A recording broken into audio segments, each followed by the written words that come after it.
They were able to help us. But I mean, I've been at lots of bars in lots of countries where I don't speak the language, but the sign or the non-verbal communication for pour me a drink is pretty universal.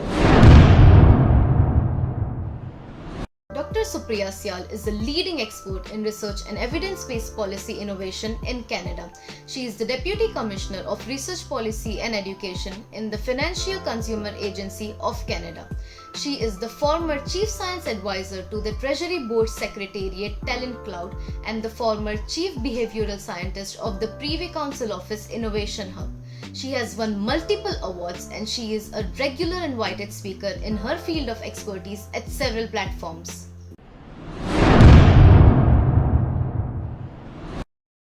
Hello everyone, this is Nafisa from Simply Body Talk and I welcome you all to our series of Non-Verbal Champion, where we invite several guests from their walks of life to share with us how body language has helped them in their professional career. So today, on this Women's Day, we have a special guest, Miss Supriya. Hello Supriya. First of all, a very happy Women's Day to you. And I hope you really have a good time getting along with this interview, and I hope our viewers enjoy it too. So let's start officially with the interview. I'll ask you some questions and I hope you enjoy the questions and we would love to listen to you. You have had an impressive career trajectory. So would you like to say that, being able to connect with people easily has helped you along your journey, has helped you played a really good role in it? Yeah, absolutely.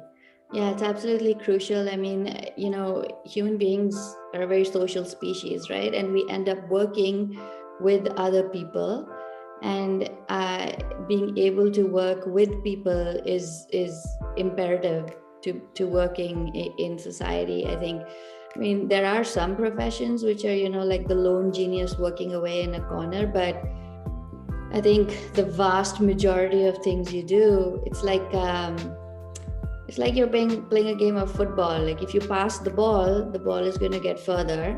If you just hoard the ball isn't going to get as far as it would. So in order to pass the ball, you have to be able to work with the other players on your team, connect with them, know when to pass it, stuff like that. So yeah, I would say it's absolutely essential. Okay, and how does your work day really look like? Well, that is, that question is, if you'd asked me the same question 10 years ago in my career, my answer would have been totally different from right now. So I would say every different thing that I've done, my workday looks different. Currently, in the middle of the pandemic, it looks like me sitting here exactly where you're seeing me on camera, having video meetings pretty much all day long. And I get a little tiny break from 12 noon to 1 p.m. I run out, go see I have a 2-year-old daughter, go see her, play with her a little bit, run back in here, and then here I am till 6 p.m. So it looks pretty much exactly like this. Okay, and for us to know you more, I'll just ask you some questions which I have for you just to understand you better. That works? Sure, yeah. Your favorite pastime activity? Reading. Reading, wow. Your favorite cuisine? Thai. One wild animal which you would like to pet? A wild animal, a dolphin. Yes. Wow. The genre of music you usually listen to? Very eclectic taste in music. So I don't know that there is one. Tend to listen to a lot of opera, actually. Okay. Your getaway place to relax? My couch. Your favorite traveling outfit? Outfit? Yeah, outfit. Just a comfy pair of pants, a nice, one of those moisture absorbing kind of shirts that you can wear when it's hot, but also when it's cold. It's manageable. Yeah, just like very, very low key, very casual. And what about your favorite time of the day? Nighttime. Nighttime. If you would have been something like other than what you're doing right now, what would have chose to be? It cannot be something related to wildlife because you already mentioned that you wanted the one to be in that. So something else. A vet. Okay, again, it's related to animals, but works. Your favorite book? Primates Memoirs by Robert Sapolsky. If you could have one superpower, what would it be? Disappear. If I could disappear at will. Wow. I somewhere thought that it must be maybe able to speak with the animals or something because you are so fascinated by them. So I just If I was invisible, I could get really close to really wild animals and they wouldn't get scared of me and they wouldn't like run away. So it's kind of linked. So the thought is somewhere the same, right? Okay.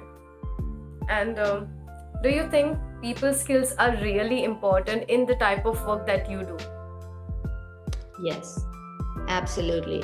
So the type of work that I do is very much about taking complex scientific principles and translating them for non-scientific audiences, and then helping people see the value of using scientific methods to do their work. So right now, for instance, I work for the Canadian government, and I work with a lot of policy makers, and before that I worked in consulting, and I've worked in the private sector and the public sector, and all of these different roles.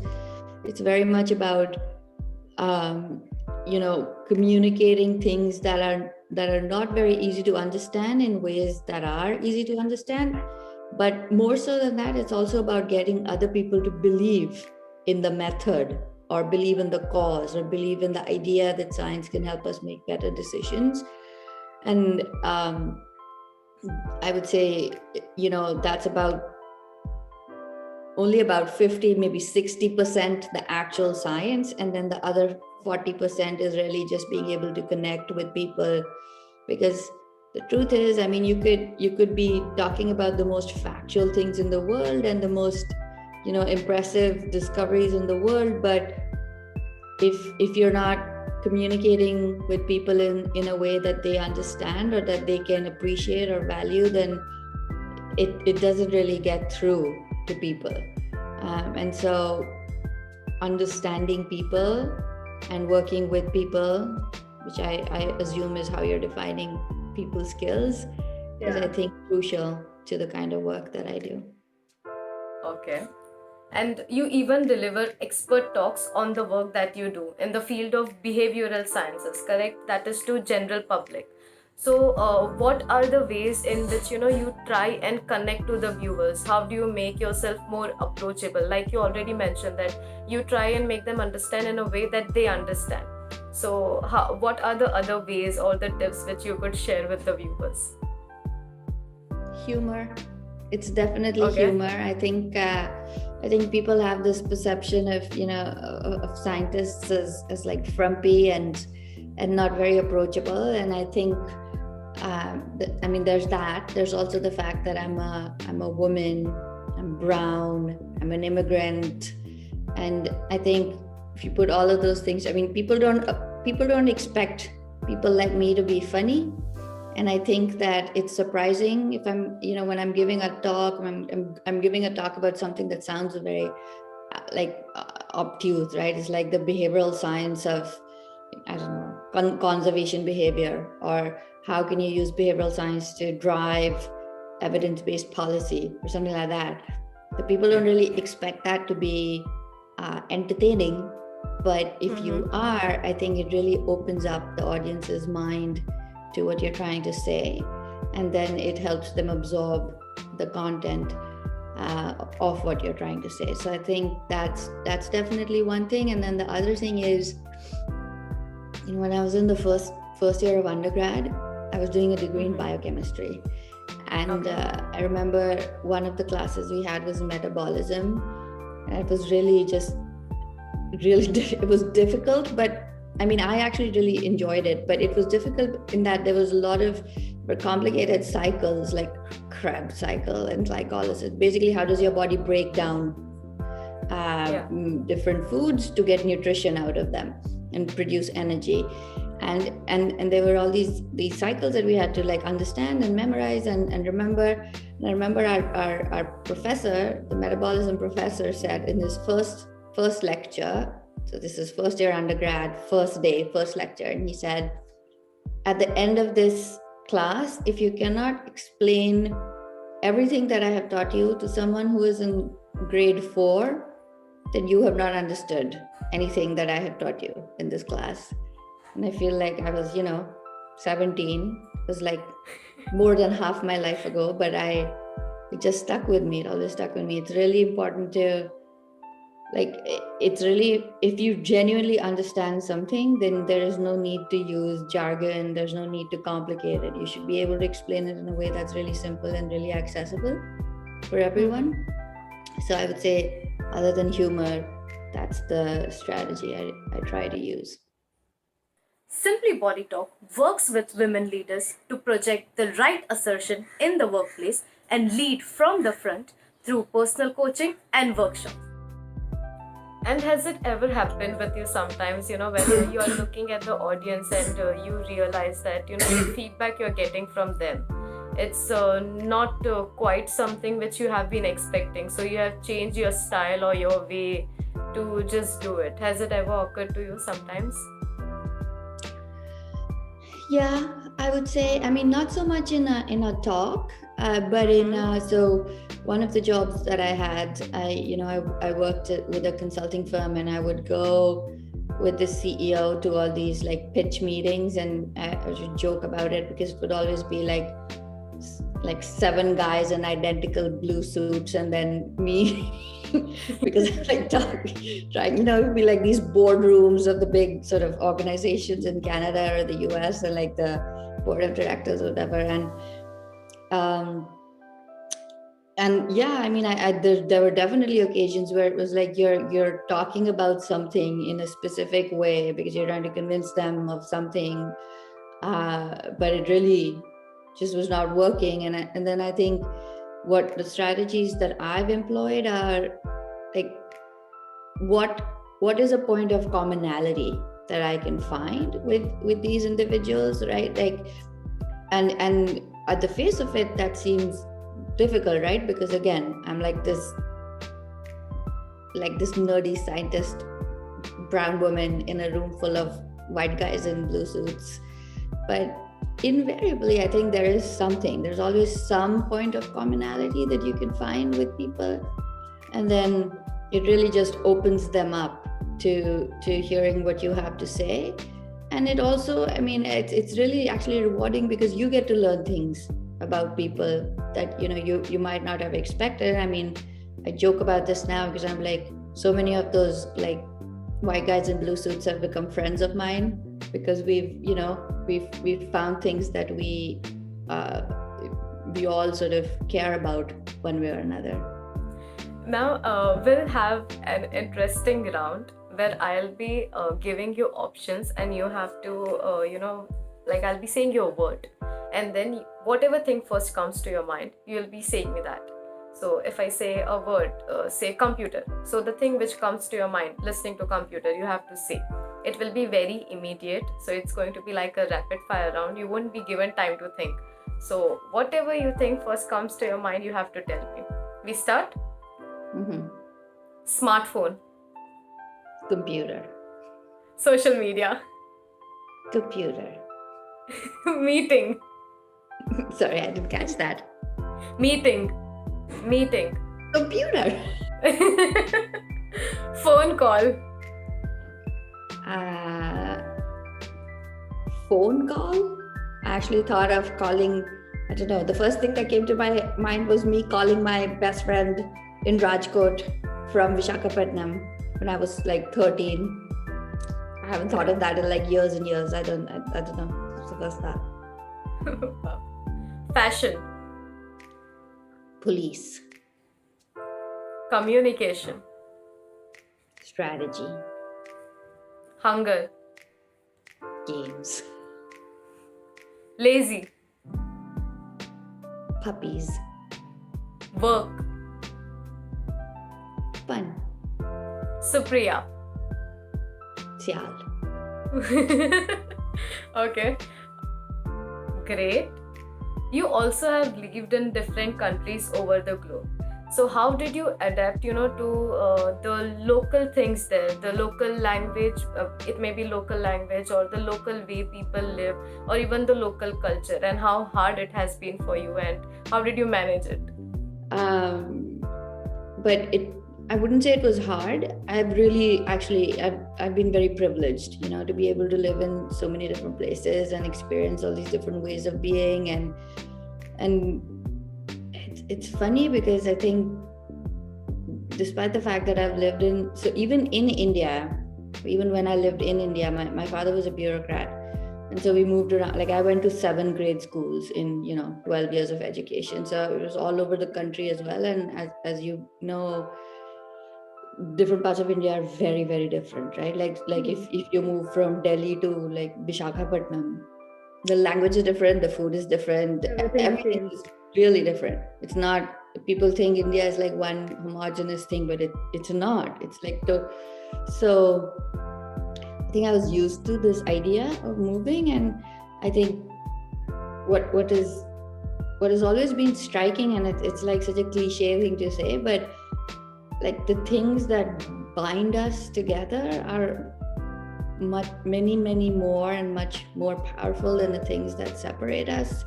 So like now I've like lived in so many countries and visited so many others, and yet there are so many, and the people have been very different, but there are so many things about them that are similar to me, to other people from other countries.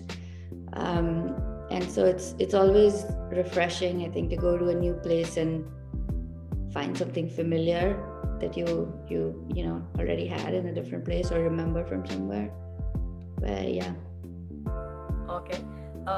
And also, as you mentioned that you have been moving to different places in India itself.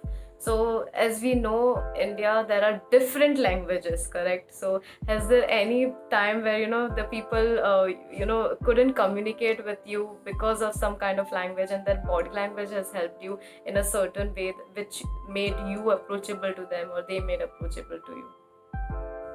Yeah, definitely. I think,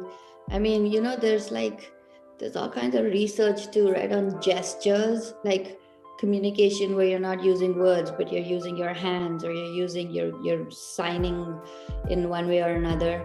And I think that was a significant part of growing up, because there were, we moved to so many places where I did not speak the language. Yeah. And then when you're like 10 or 13 or 14 and you don't speak the language and everybody else is speaking the language, then it's sort of you do what you can do, right? You just make do, and you figure out a way of communicating, and until you learn like some basic words. And that communication is I would say almost entirely non-verbal kinds of communication. Actually, it's funnily reminding me, we did in fact move to Visakhapatnam when I was 12. Okay. And my younger sister was 4 and 5 at the time. I mean, she was just turning 5. She was 4, but then she turned 5, and she was going to kindergarten there, and she like picked up Telugu really quickly. And then she would come home, and if she got really mad at us, she would yell at us in Telugu. All of us, and none of the, like my parents and me, and none of the rest of us spoke Telugu, so we had no idea what she was saying. But she was just and just like the figuring out of what she was trying to communicate was entirely non-verbal. It was just her body language that we were using to try to understand what is it that she was like upset about, or what she was trying to communicate. But it was also pretty funny because she was just like this little 5-year-old running around, like probably cursing at all of us in a language we didn't understand. Okay. You have been an introvert, so not a people's person, right? But you go out in the public, speak to them, about the topic which you love the most. So how has been the experience then? Like when you started it initially, now though it would have been easy, but the start of it would have been a little hard. So how did you manage? an extreme amount of preparation. Now I'm, as you're saying, yes. Oh, sorry. I'm used to it because I mean my job is all day, every day. But initially, yeah, I was definitely not. It was difficult. But you know what's funny is that public speaking is actually not that difficult for me. I do get nervous for sure, but it's not. It's actually interacting with groups of people in person that sort of makes me, like, freaks me out more. Like if I'm like the classic example is like a party, like in a party where there are a lot of people, many of whom are trying to talk to you. I really just I wanna hide in one corner. But if I'm giving a talk where it's like it's about something I care about, but it's also impersonal, right? And commonly you're just giving a talk, and then either people just don't ask you a question in between, or if they do, it's still a question and you're responding about the subject matter, not about yourself. And so that I'm okay with it. I think I get nervous before I start talking, but once I'm talking, it's just about the material, and I try to be as prepared as I can be about whatever it is that I'm speaking about.